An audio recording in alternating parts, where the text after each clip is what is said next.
Hey everybody, welcome back to Record-ology. We are here at Joe's Treasure Trove in Littleton again, and I'm looking for some cool tape because today it's all about tape. We are going to pit the 1968 Sears tape deck against the 1968 Magnavox.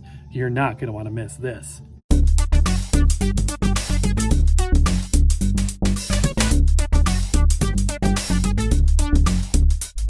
Welcome to Record-ology.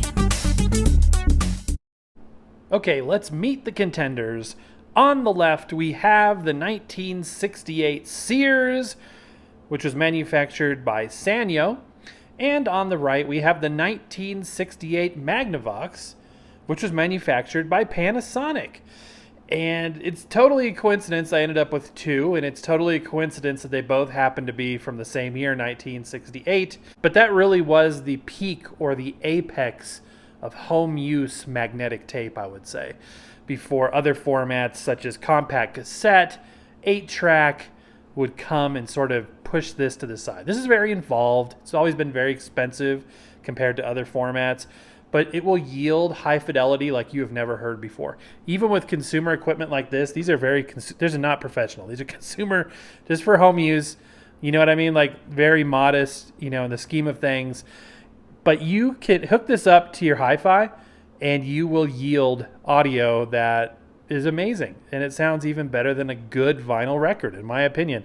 So this was a gift from Farmark, and unfortunately it was dropped hard during shipping, apparently, because you can't really see it from this angle, but this panel is peeling off. This hub right here is canted at a weird angle. And for the longest time, I was hell-bent on using this as a vertical upright tape deck. You can see it's got feet here. It also has feet on the back. This one is only a flatbed. It's only designed to be on its back. And I spent a lot of time customizing a little tip to keep that from popping off because there was issues, all to find out that I could have fixed my entire problem by using it as a flatbed, which is what I do now. But this is my daily driver tape deck. It's phenomenal. This one I went to go buy. The guy was selling it for like $15-20, and I was getting closer. He's like, you know what? It was like during, the height of the current dilemma, and he's like probably not wanting to deal with a person, understandably. So he's like, just take it. It's free. It's a gift. Came with some tape. It was filthy. It reeked like cigarette smoke, and only now, I think I've had this thing for over a year at this point, but only now does this thing not smell like cigarette smoke and I've cleaned the heck out of it. So they both work, and I thought we would do a side-by-side test, a direct feed audio test. I thought that would be cool. You'll see some speakers off in the distance here. These belong to the Sears unit, and unfortunately, I was thinking it'd be cool to do an ambient room test, but unfortunately, these speakers only work with this. This does not have an amplifier built in. It just has a line output, a line input. So there's no way to do that same type of test. But these speakers attach to the front of this device kind of like that, although that's backwards, and it forms a giant road case kind of deal. And they sound decent, surprisingly decent. You can see the cables kind of store up in there. By the way, if you want to learn more about these units, I've done extensive videos reviewing both. So I'm not going to re-review them and talk about the features. We're just going to do a sound test. But you have to have tape to do a sound test. So what tapes do I have? Let me show you my collection so far. If you're thinking about getting into this, it's a little bit more difficult than record players because nobody's making these anymore. Nobody's really releasing tape anymore. I know there's some specialty stuff that goes on, but for the most part, nobody's releasing albums on tape. It's definitely a niche market. However, with the $100, maybe even a little bit less, maybe $50-60, you can get a decent recorder and keep your eyes peeled for tape. It's going to take patience. Otherwise, you're going to be paying up the nose. The tapes on eBay are ridiculous, whether it be blank stock or pre-recorded is even more so. So some of these tapes I've received with the tape recorders. Some of them are just sort of a hodgepodge of things. Some of them are blanks, and I have a few albums we're going to look at too. This one I've dropped repeatedly, and it's broken. It's an absolute piece of junk. I need to get the tape off of here, and I need to throw this reel away. But reels are fairly precious. I would love to get some metal ones, like some metal Maxells. Yeah, this is a mess. This needs to be re-spooled once I can find some more reels and gotten rid of. This one is one of the ones that came with that last recorder. It's also got a crack. Notice how there's less tape on here. You'll notice that when we get to the professionally recorded albums, that they only put as much tape on the reel as are needed. And by the way, these are both 1/4-inch tape machines, and these are 7-inch reels. This does not accommodate like my Maxell 10-inch reel that we reviewed, which is cool that I have a way to play it back. When I resurrect the Franken deck, check out that video. That was a lot of fun. But no, this is, again, very consumer related. I'm not going to go into tape formulation, mixtures, and stuff like that on this video. This is a really cool London Records Phase 4 stereo sampler. And these boxes are the same size and dimension as 45 record box sets. So if you're looking through a pile of those, you'll sometimes come across one and be like, wait, this is actually a tape, and that's a premium thing.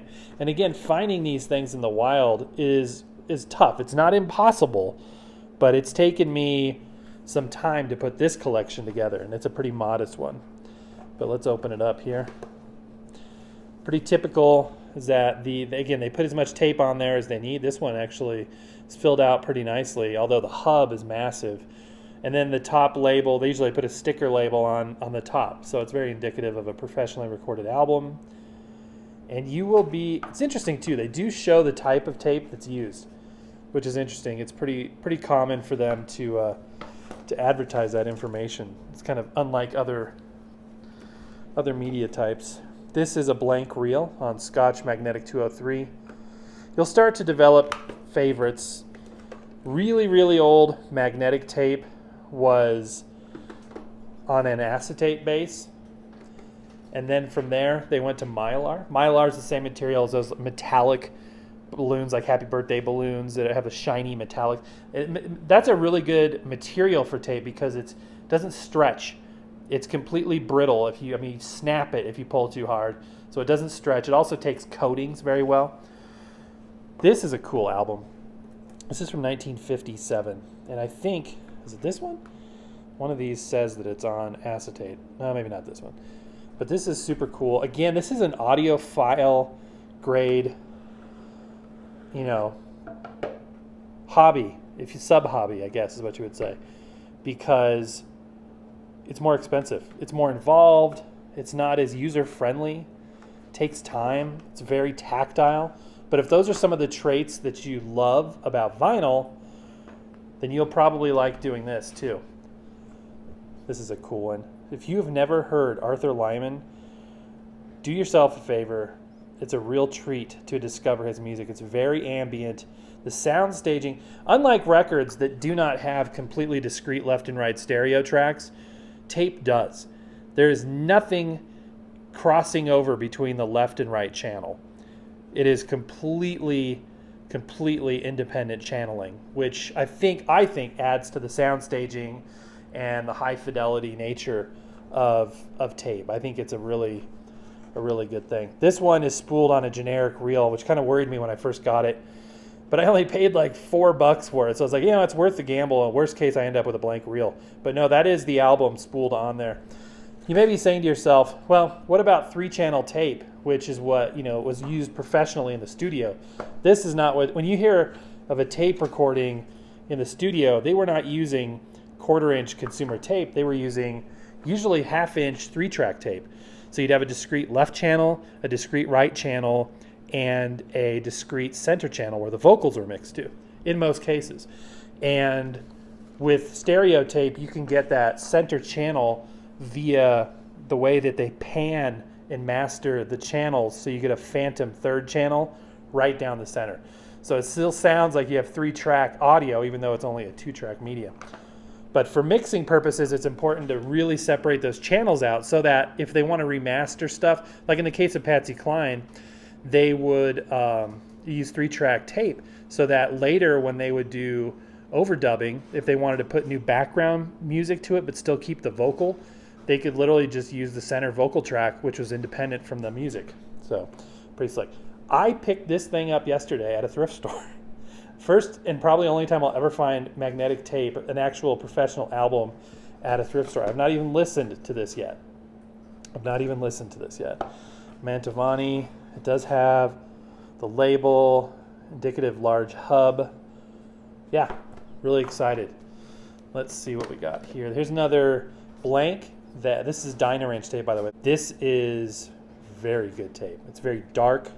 And I told you guys too, I wasn't going to go into mixtures, but the darker the better. I stand by that. Here we've got My Fair Lady. And here we've got Perry Como. Nope. Yep, that's Perry Como. For a second I was doubting that. But look at this price. $3. How are you not going to pick that up? That's incredible. These on eBay, this would probably be $40, maybe even more. But here at the store, it was a killer deal. Fred Waring and his Pennsylvanians. Big band music. Love this stuff. This is an interesting label. I like it. And we've got Stan Kenton, more big band music. It's just, oh, interesting. I haven't listened to this one either. That's a mess. That needs to be dealt with. We've got Carousel. Really neat.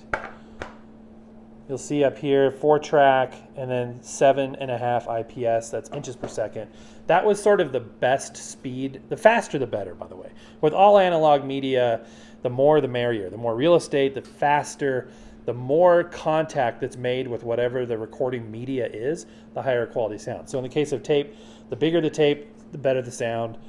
The faster the tape, the better the sound. So consumer decks like these that we're going to look at here in a minute will go between 1 7/8 inches per second, like a compact cassette, to 3 3/4 inches per second, like an 8-track, or for the highest fidelity, 7.5 inches per second. If you get into the professional world of audio tape, it goes from all the way up to 15 inches per second, 30 inches per second. Crazy stuff. All right, a couple of my blanks here. This is a pretty old school one. Yeah, this is the acetate one. 1.5 mil thickness acetate. A lot of 50s era tape kind of has an orangey color to it. I haven't tested this out. I don't know what's on it. We will see. A lot of these came from the same collection. Now this stuff I'm in love with. Maxell UD. Again, another dark, rich tape and just fantastic. Maxell does great stuff. So does Scotch, but Maxell, you really can't go wrong. Now, as you can see, that's it. That's my collection of 7.5-inch reel. I think that's it, actually. So I'm still working on building it. I'm relatively new to this space. I've been doing records a lot longer than I've been doing tape. If you're really lucky, you'll get, new old stock that has, the actual labels. This is for a project I did for a friend for a Christmas present. That's why these labels are used. Anyway, so that is my tape collection. The small stuff, the 3-inch, 2-inch, 1-inch reels, that's a separate, we're not going to talk about that today. But enough babbling on. Let's look at these decks a little bit closer and then we'll do the sound test. Okay, so here is the Sears unit made by Sanyo. These are actually fairly similar devices. There are the VU meters. I don't believe they work on this unit. It's got volume, tone control, a counter that doesn't work. And yeah, the transport on these is like the ka-chunk knobs. I would really like to find one with the joystick, or better yet, one with logic controls where you literally light touch and it's just like a modern compact cassette player. Again, this hub is kind of canted out a little bit, not enough to really impact things. The feet aren't set right, so it wobbles a little bit. It was in perfect condition when Fardemark sent it to me. Unfortunately, it almost was destroyed in shipping. The box wasn't even square anymore by the time I got it. It was very rare that happens because it was packed very well. But two-head machine again. There's a capstan. It is obviously capstan drive. It's been, well maintained. It still sounds good. It still works good. It's just the cabinet is in dire straits. In fact, I'll show you what I'm talking about, like this kind of stuff. See that? Terrible. But yep, 1968. It's got a handle, which is nice because the other one doesn't. So that's the Contender. On this side, we are using the Sears unit. Now let's take a look at the Magnavox. Now, aside from being filthy when I got it, this thing is a very nice tape deck. You can remove both of these tape guards on the top and the bottom. And again, if you want to know more about these, check out the reviews and other videos we've done. Just search on the channel for this stuff. We've done so many videos, you guys. There's everything out there. Again, a 2-deck machine, capstan, pinch roller, all that good stuff. This one does not have speaker connects. So like I said, we're going to need to use a line output. Similar transport in a similar place.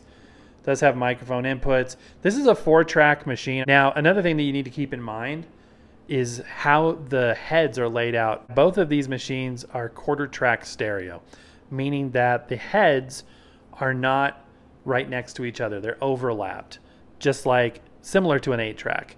So something to be aware of. Some tape isn't recorded in that way. So if you go to play back a tape that's recorded in a different, format or a different head arrangement, then you may have an issue. I have one tape in my collection that is not 1/4-track stereo, so that does create a bit of an issue. You only hear sound on one side when playing it back. So that's this guy. Speed control up here. Both of these decks are 3-speed units, like I was saying before. They should be very comparable feature-wise and performance-wise, but I want to really see, can we hear a discernible difference? For a test source, let's use this Taboo tape because it is a luscious, wide sound stage and very cool tropical music. By the way, Arthur Lyman recorded his most famous music in this aluminum dome in Hawaii. So the acoustics of how it was recorded is fantastic. There he is right there. Just beautiful, lush music, which you will get a treat here in a minute because you get to hear it with a direct feed sound test.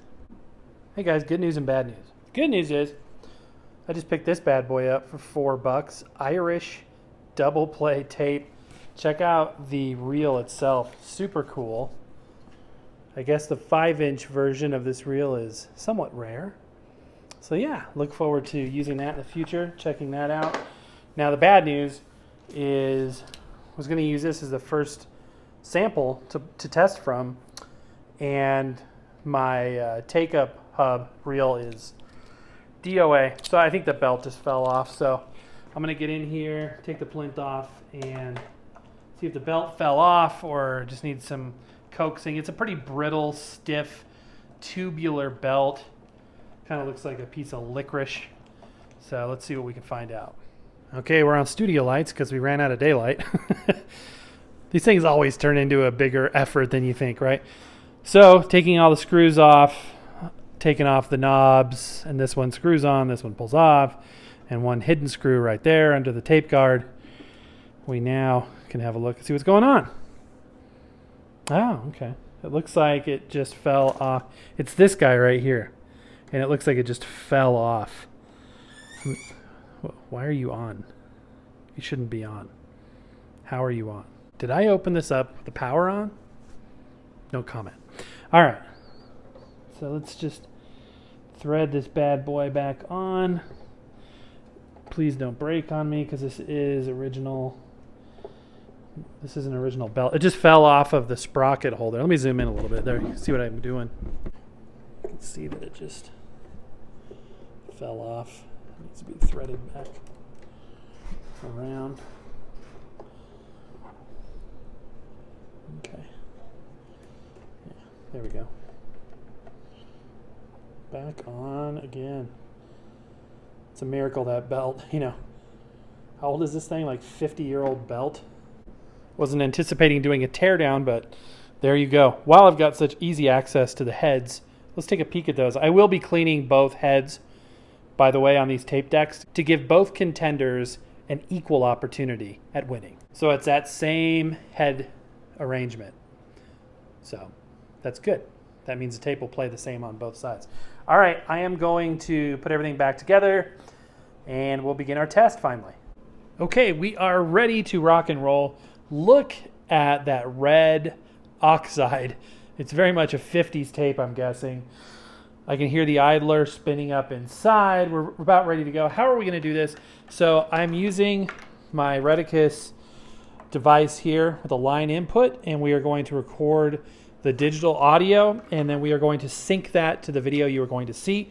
Because of the fact that it's syncing the VU meters, these ones don't work, I don't believe, but on the other one specifically, they won't necessarily line up because the audio and video aren't necessarily recorded at the same time. However, the unit you're looking at is the unit you are hearing That is the most important thing. So it is time for the battle of the Japanese giants, both Japanese built. So let's get on with it, you guys.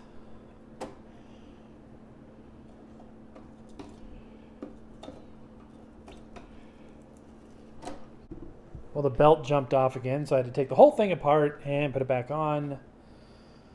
I think it's working.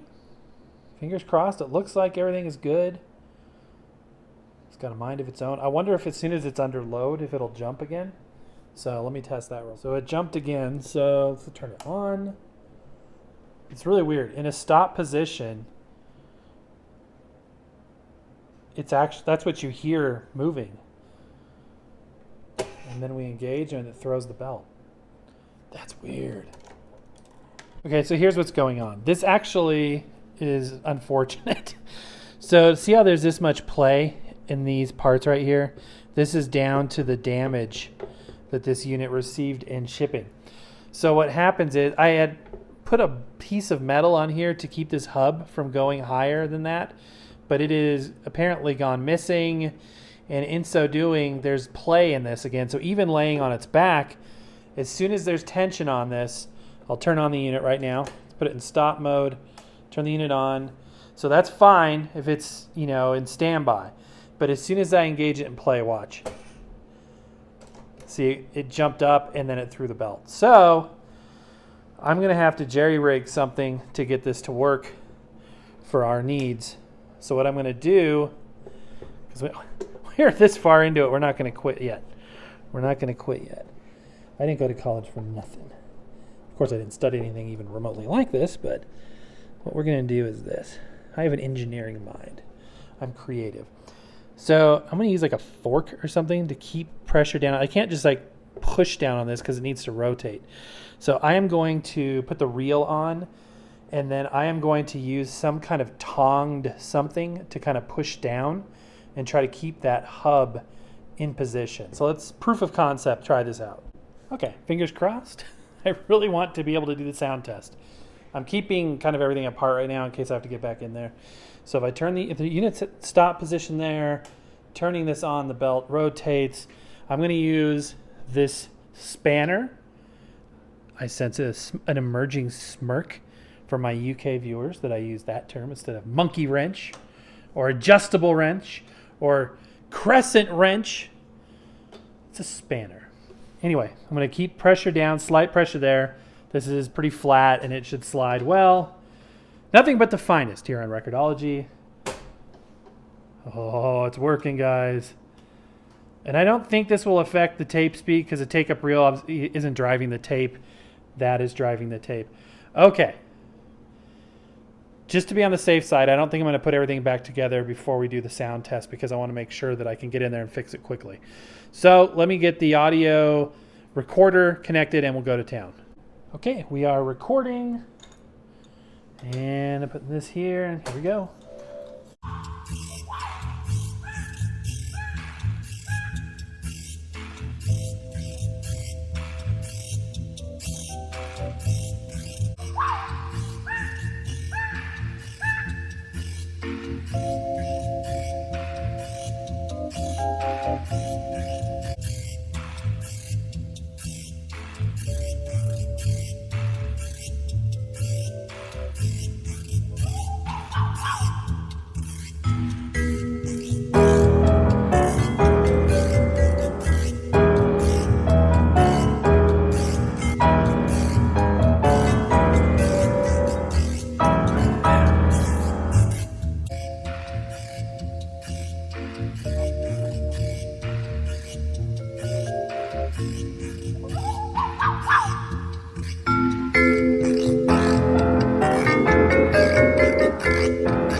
surprise, but the Sears / Sanyo sounded much fuller, and there was hiss on the Magnavox, and the speed was off. Did you guys think that too? Okay, guys, and there you go. Side-by-side comparison. Now it's time to vote.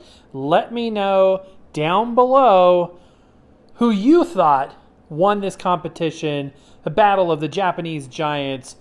Who was the winner? All right, guys, and that's going to do it. Give me a thumbs up if you like this video. Don't forget to join the Vinyl Nation. If you want to win a free record player, check out my wife's channel, Beyond the Purple Suitcase, link down below. We'll see you next time.